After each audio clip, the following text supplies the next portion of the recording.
Hi everybody, welcome back to the New York Stock Exchange. You're watching theCUBE plus NYSE Wired's continuing series on Crypto TrailBlazers. We're going all in this week. Sergey Nazarov is here. He's the co-founder of Chainlink Labs, a company that maintains a network that connects smart contracts to real world data and off-chain resources. We're going to get into that in detail. Thanks for coming in, appreciate it. Pleasure to be here, thank you for having me. You're very welcome. So Sergey, why did you and your co-founders start the company? We saw a need for connectivity into data across chains. And beyond that, we saw the need for computations, privacy, a lot of capabilities that smart contracts don't inherently have. So smart contracts on chains, they don't know what time it is, they don't have any access to data, they don't have access to contracts on other chains, they can't verify identity, they can't connect to existing systems. These are very big limitations that we understood pretty early on, and then we invented something called an Oracle network, which is a way to generate consensus and verification of things. So Oracle networks and Chainlink doesn't just create connectivity, it actually verifies things to make sure that before they control value, that data or that connection to another chain is accurate. And that's pretty critical because if the chain can't do that itself, it really can't do much beyond make a token and keep it on that one chain, and that's it, right? So it's actually a critical piece of infrastructure. Yeah, and you lose beyond that narrow slice, you lose any KYC or AML, you've got to, you're obviously heavily into the security aspects, which we'll get into. Give us some of the stats on your company. You power a significant portion of DeFi. What can you share with us? Yeah, so well over 60, 65%, sometimes over 70% of DeFi globally is powered by the Chainlink standard. On large and popular chains like Ethereum, it's commonly over 80 or 85% of all of DeFi on those chains. That's because of the security, reliability, and quality of the data and connectivity that Chainlink provides. People generally in the DeFi world don't really want to connect to other systems than Chainlink because those systems have reliability issues, security issues, which can cost them a lot of money through what's known as an Oracle hack or those types of problems. Generally speaking, at this point, the system is enabled, I think we're past 24 trillion US dollars in transaction value has been enabled. So I think we crossed 24 trillion at this point. That's only accelerating now with institutional adoption. I think we're seeing a lot of DeFi growth because as the whole industry grows, DeFi naturally grows because there's more value that gets put in the lending markets and all the different parts of DeFi. The place where I think you're going to have even more capital coming though is the institutional side, where Chainlink has also now become the leading resource for data connectivity, cross-chain connectivity, compliance, all these critical operations that go beyond just what a blockchain does. Yeah, I mean, we were kind of stagnant in DeFi and Ethereum in the last, certainly several years. The administration, the Trump administration obviously has a new outlook on crypto. So let me jump to that. I mean, the regulatory climate has changed dramatically. We've seen what David Sachs is driving in the administration. We've seen the Circle IPO. We've seen stablecoins just really, take off, helping maybe the U.S. Treasuries. So how do you think about the regulatory climate, and specifically, Sergey, the durability of it? When the new administration comes in, it's like this pendulum. You think there's sort of enough momentum now that this innovation curve can continue? Yeah, so the recent speech by Chairman Atkins from the SEC is, I think, a historic speech for our industry. And if our industry delivers on its guarantees, it'll be a historic speech for the financial system because it shows a massive shift in the regulatory environment's view of on-chain finance being the better version of the financial system, and that the on-chain version of how finance works being the right model. Now, the administration's views on crypto are very well known. They released their White House crypto report, where Chainlink was heavily featured and oracles were brought up as a critical building block and component of this on-chain finance future. The regulators, the CFTC, the incoming new chair of the CFTC is extremely pro-crypto. The current chair of the SEC is extremely pro-crypto. And now what you're going to have is you're going to have a solid 3 years of clear guidance, clear rulemaking, clear legislation that basically makes the institutional world completely comfortable with tokenization.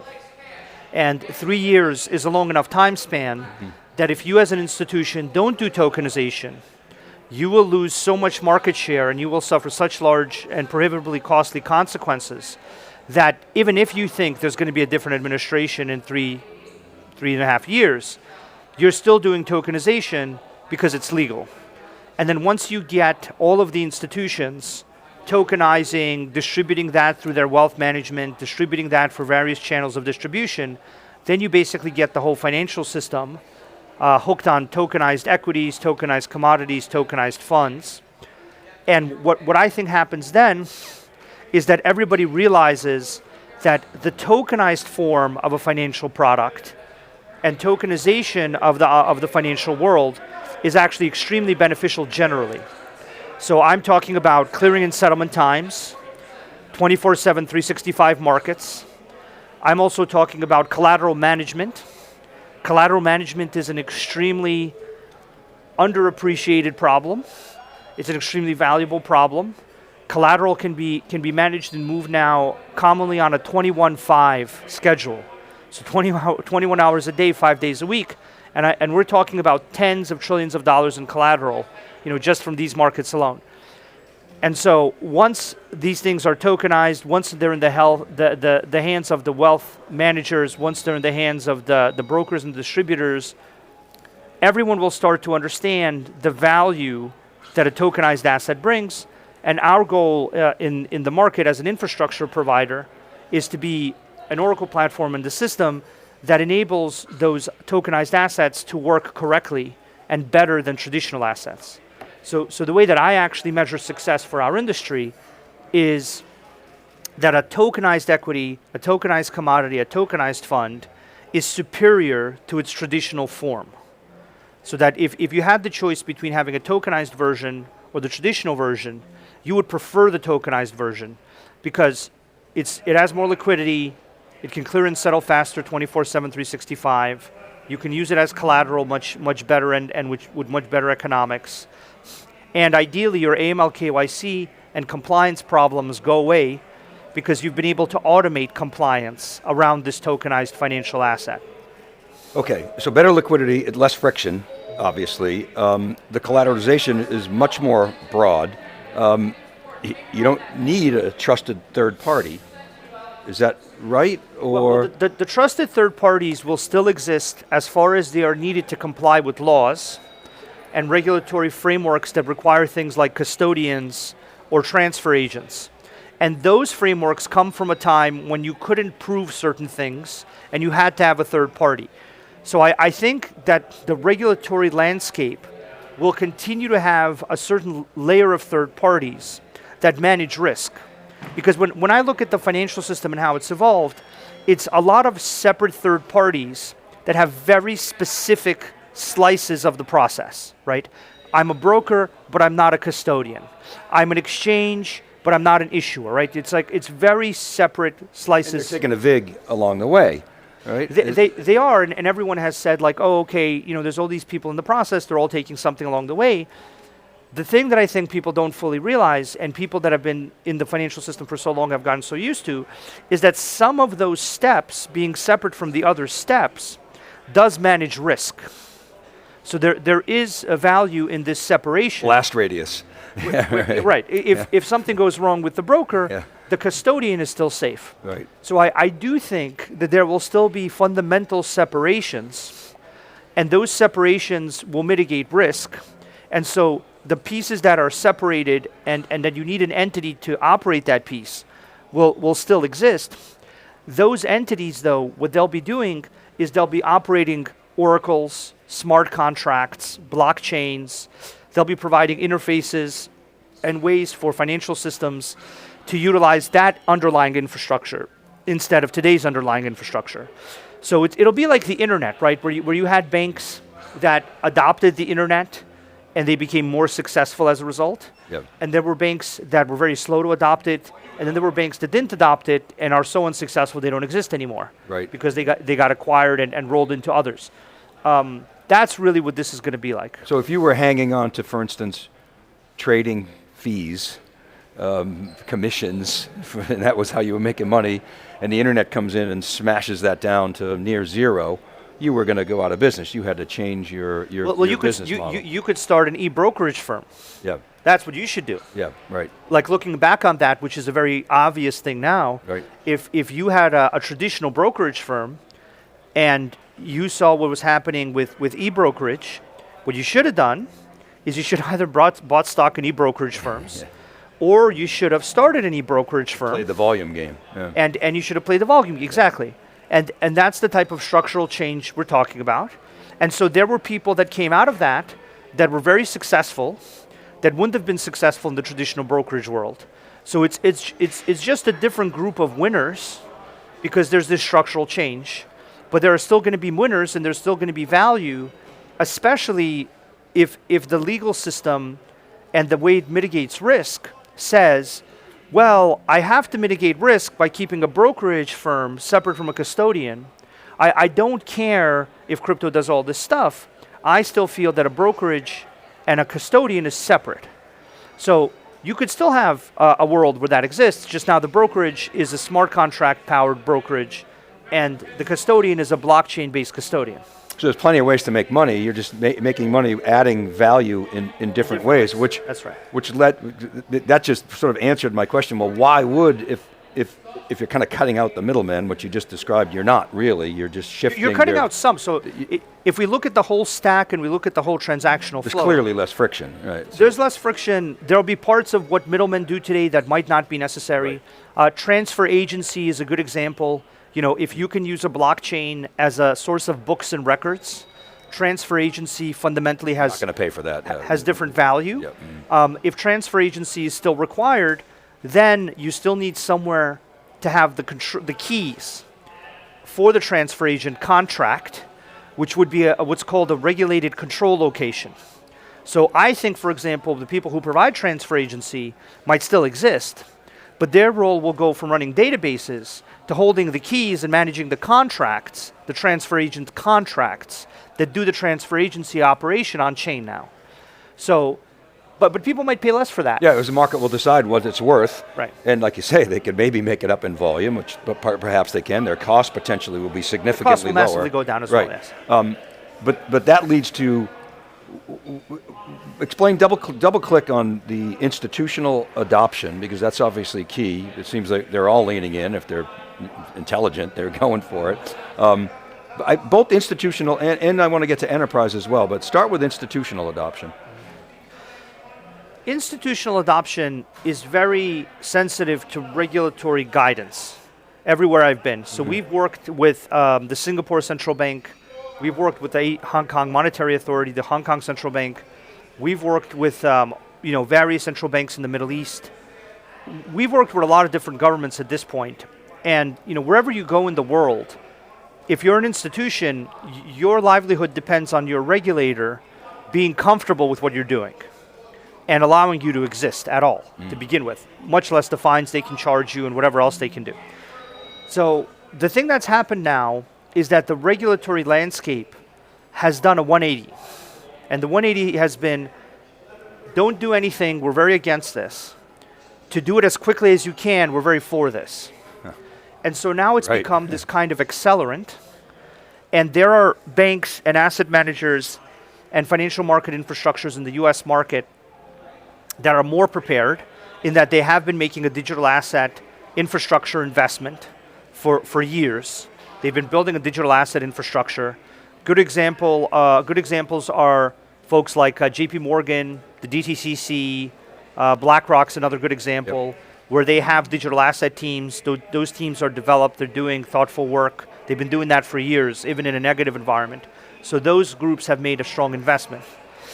And then what I think is going to happen is that the groups that have made a strong investment will go out into the market sooner than the institutions that have made no investment, that are now rapidly, you should just look at the amount of job listings there are for digital asset developers, digital asset related product managers.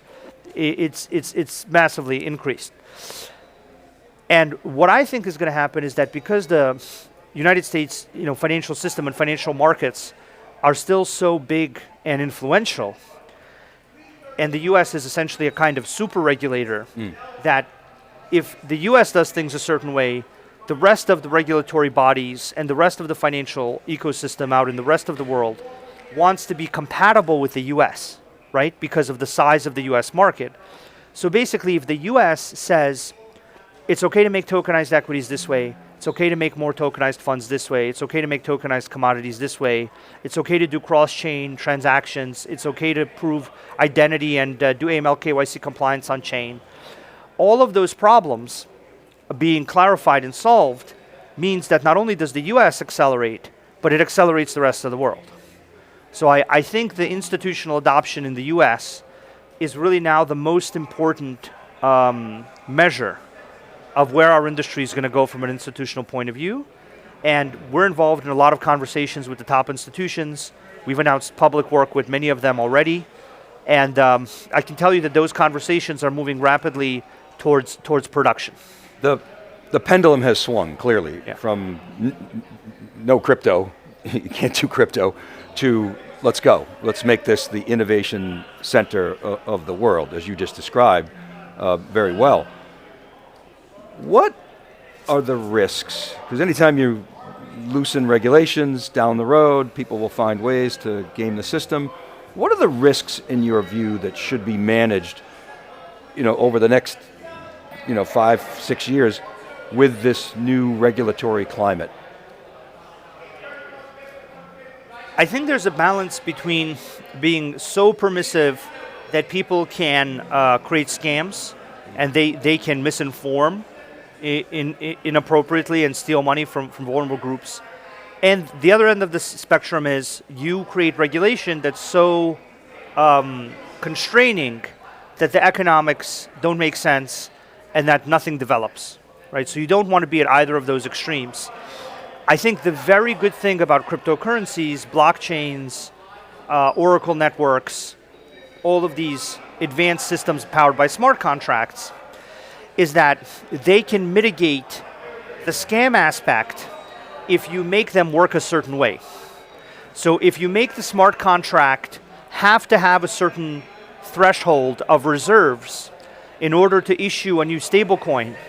So if you have a proof of reserves Oracle that proves that the assets or the cash are there to back the additional stablecoin, then you can create an automated type of compliance. And so your risk on the scam side can be managed through technology. And that's actually a lot of the work we're doing with various governments, including the US government, the legislative branch, the executive branch, regulators. We are advocating very heavily for technical standards for cross-chain interoperability, which we're a leader in, for on-chain compliance, which we're a leader in, for data on-chain, which we're the global leader in, and how to make all of those aspects of a smart contract meet certain standards, right? So I think the thing people don't fully understand, which is a very powerful feature of our industry, is that you can technically guarantee that a stablecoin works a certain way. You can technically guarantee that the tokenized fund or the tokenized equity or the tokenized commodity is guaranteed to be secured by something in a certain way. And there is no world there where like a CDO manager or somebody can go in the background and change the risk ratios and change the exposure of the asset and the bank and the system without people knowing about that, like was done in 2008, where there were a few limited groups that knew the exposure, but the vast majority of people didn't understand the exposure. I'll give you an example. In lending markets in DeFi, for example, run predominantly by Aave, the leading provider, what you have is extreme transparency about your risk and your solvency when you're giving an asset to be loaned. So you know the liquidation conditions, you know the collateral involved, and you know that the smart contract can't deviate from that. So basically, if you put money into Aave, you have the same information as the CEO of Aave. You have the same level of information. That's like you would have the same information as the CEO of the bank where you have your money. You don't have that right now. Right. And that's because the systems of the bank, they don't disclose that to you because they don't have to do that. They don't do that in general technically. But this is the thing people don't understand is that you want to be permissive from the economic point of view of what people can do, that they can tokenize equities, they can tokenize commodities, they can tokenize funds. But then you want to create thoughtful conditions, technical conditions, that mitigate your downside risk. So for example, you should require proof of reserves for stablecoins. The new stablecoin bill did require that. It required it on a quarterly basis, and it required it proven off-chain. We're going to be pushing more and more for that to be required on-chain on a second-by-second basis. So now there's more proof on-chain. For tokenization of funds, tokenization of equities, tokenization of commodities, you can require certain standards proving that the underlying assets are there, proving that they are in a certain state of valuation. So you can provide valuation data on a regular basis to show whether the asset you hold is in a certain state of value. For compliance, you can mitigate compliance risks by automating that compliance process and proving that the compliance process was done correctly by verifying information and putting that verified information on chain. So the traditional spectrum of regulatory risk here can be massively short-circuited through these technical standards. Yeah. So it's that great discussion, thank you. It's that transparency, the proof of reserves, that's essentially, it's an automated, technology is adjudicating that, and to the extent that you can get second by second, you're now talking about highly granular updates that's virtually real time. Okay. That's right. And just to clarify, that's actually, just so you know, that's where all the problems happen, is it's called the gap problem. Yeah. So for example, Bernie Madoff had a 20, 30-year gap in which he could do things, right? Silicon Valley Bank had a few months gap where their treasuries weren't managed the way people thought they were managed. Lehman Brothers had a few years gap where people didn't understand the risk exposure. But imagine if you had a system that automatically floated all the information publicly so that the market and the regulators and everybody can understand everything, as well as John Paulson or as well as anyone, on a second-by-second basis, instead of on a 20-year basis or a 2-3 year basis or a 2-3 month basis. It's this gap of information that these highly automated, highly transparent systems that are able to verify things can close. And when you close that information cap, you get to efficient markets, you get to more liquidity, you get really to a better world.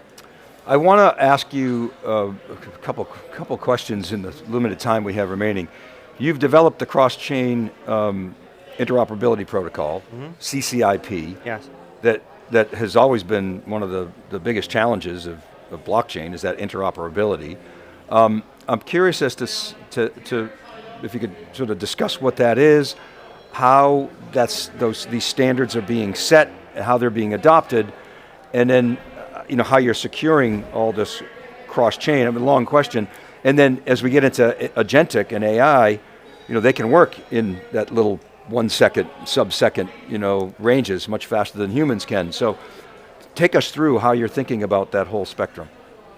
Sure, so CCIP is the leading cross-chain interoperability platform and standard for the institutional world right now. Yep. We have a lot of users that are adopting it. Lots of large institutions have announced and started implementing it. Basically, it solves the very simple problem of liquidity being fragmented. So because so many different institutions have so many different chains of their own, because there are so many different public chains, each of those chains houses liquidity. It houses users' money in the form of stablecoins or cryptocurrencies or various tokenized assets. And chains are not able to inherently connect to each other. So if you launch a chain and I launch a chain, those two chains can't communicate with each other. I can't send you a token from my chain to your chain, and you can't send me data from your chain to my chain without a cross-chain system.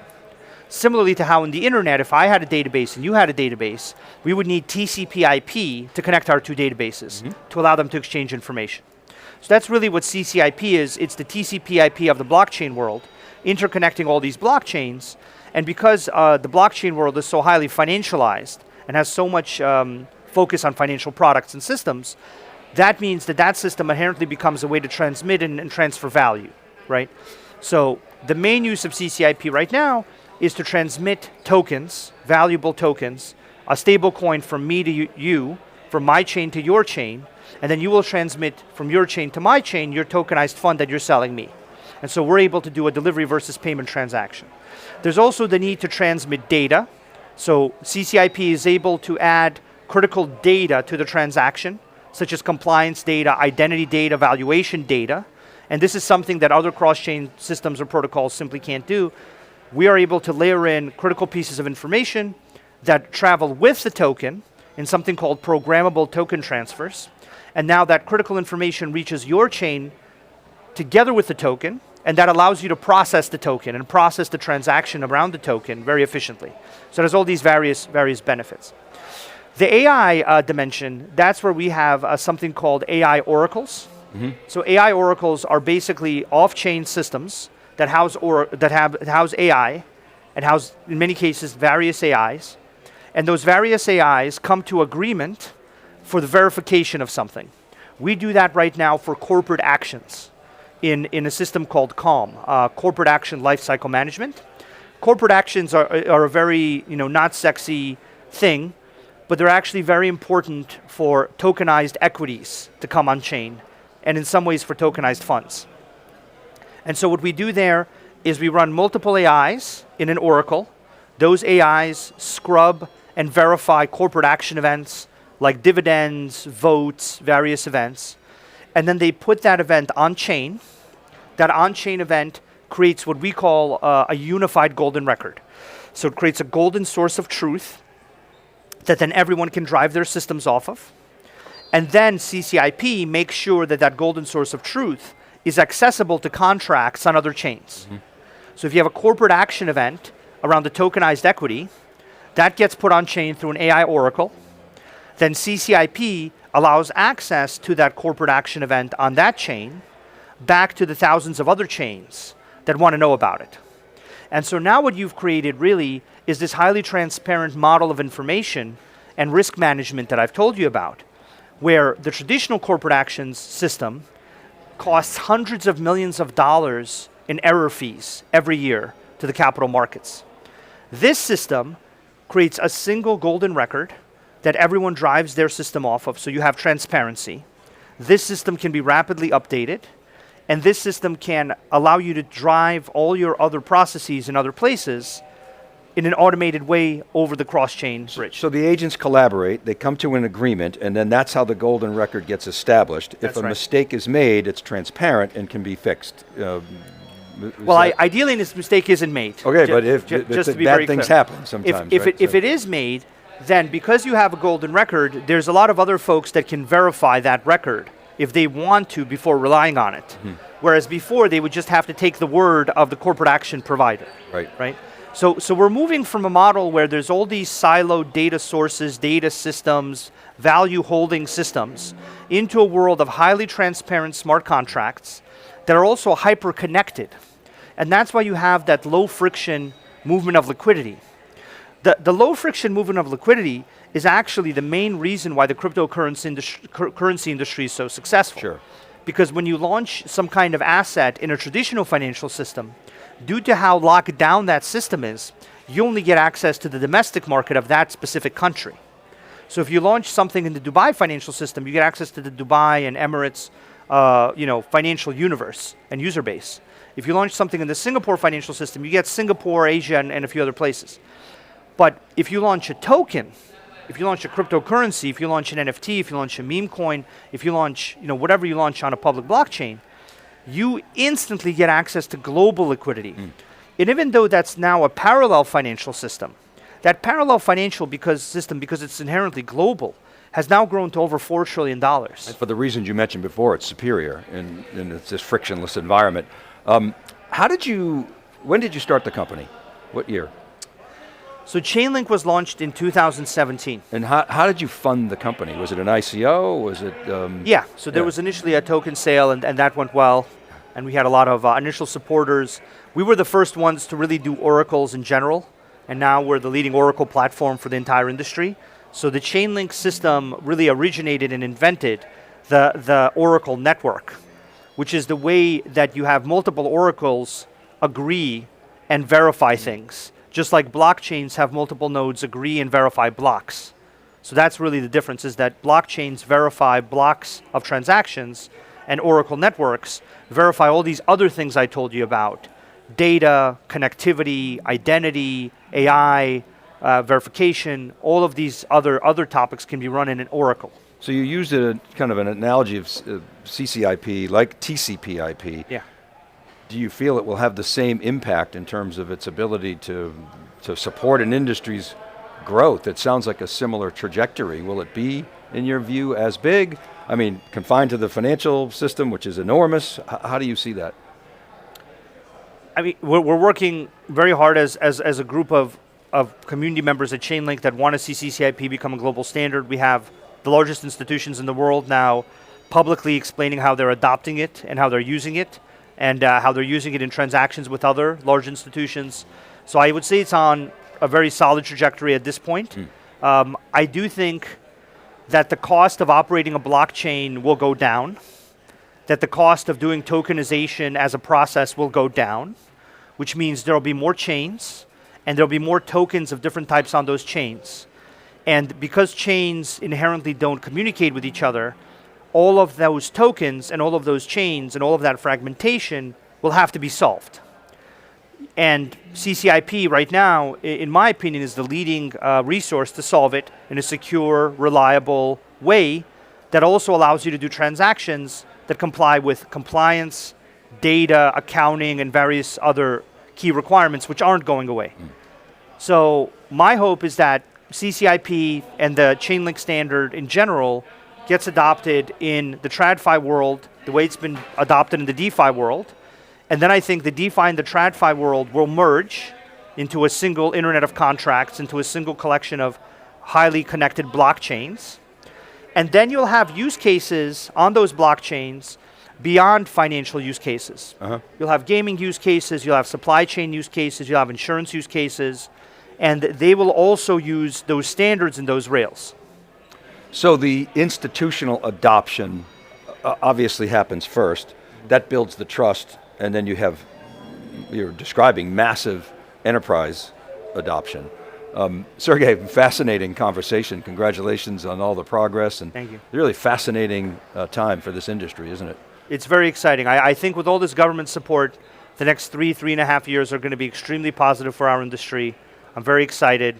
I've never been more hopeful about our industry becoming the way the world works. Yeah, well, thanks so much for spending some time with us. Really appreciate it. My pleasure. Thank you for watching the CUBE plus NYSE Wired's Crypto TrailBlazers. We'll be right back right after this short break from the New York Stock Exchange. I'm Dave Vellante with John Furrier. We'll be right back.